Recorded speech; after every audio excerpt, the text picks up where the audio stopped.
В давние времена между горами Тарбагатай и Алатау жили-были доблестный Козы-Корпеш и прекрасная Баян-Сулу. Они несказанно любили друг друга, пылко ссорились, потом снова сходились. Их любовь была настолько сильной, что Козы-Корпеш клялся покончить с собой, если Баян-Сулу когда-нибудь уйдет от него.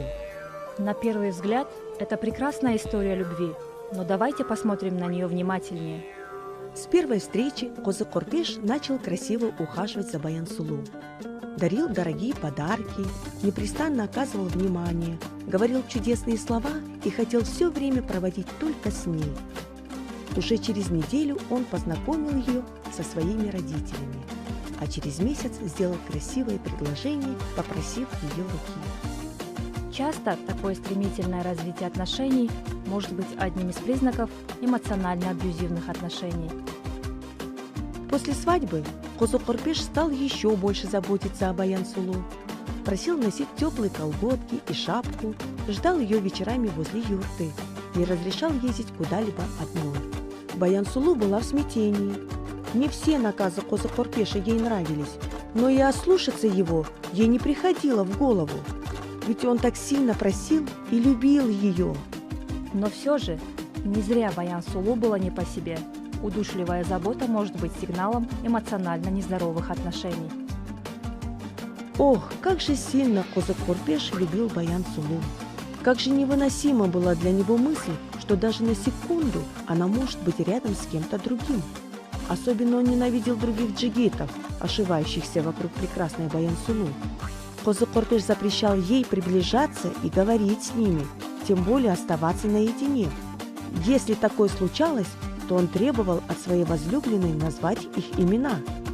Ведь так дорога была ему Баян-Сулу. Не видел Козы-Корпеш прока и от подружек своей суженой. «Забивают тебе голову всякими глупостями», — говорил доблестный Батыр и запрещал Баян-Сулу встречаться с ними. Возможно, Козы-Корпеш просто очень ревнив. Но чрезмерная ревность и тотальный контроль тоже важный звоночек токсичных отношений.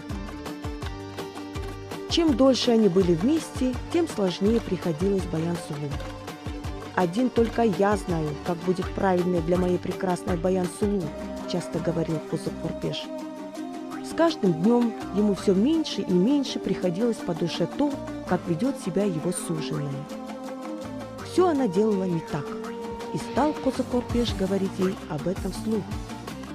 Он ведь просто заботился о ней и хотел, чтобы она правильно готовила, правильно одевалась и правильно смеялась. Ему будто все не нравилось в Баян-Сулу. Критика, замаскированная под улучшение, еще один нездоровый сигнал в отношениях. Старался Козы-Корпеш оградить свою Баян-Сулу и от других глупостей. «Зачем ей что-то читать или учиться?» – думал он. «Ведь у нее есть я, умный и доблестный Батыр. Я ей все подскажу, а дома и других дел полно». И не понимал Козы-Корпеш, зачем Баян-Сулу проводит время за пробежками и тренировками. «Есть же я, вот я ее и защищу», – возражал отважный джигит. Но с каждым таким наказом Баян-Сулу становилось только хуже, будто слова ее возлюбленного отнимали воздух вокруг нее, а сама она оказалась в невидимой клетке. Препятствие росту и развитию – это важный признак абьюзивных отношений. Постоянное внимание, чрезмерная забота и ревность, которые казались ей такими милыми вначале, стали невыносимыми. И вот в один день Баян-Сулу не выдержала и захотела уйти. И тогда Козы-Корпеш сказал, что не может жить без Баян-Сулу и покончить с собой, если она уйдет. На первый взгляд, отношения Козы-Корпеш и Баян-Сулу выглядят как большая и красивая история любви. Но это не так, ведь в по-настоящему любящих, здоровых отношениях нет места нарушению личных границ, социальной изоляции, контролю и запретам.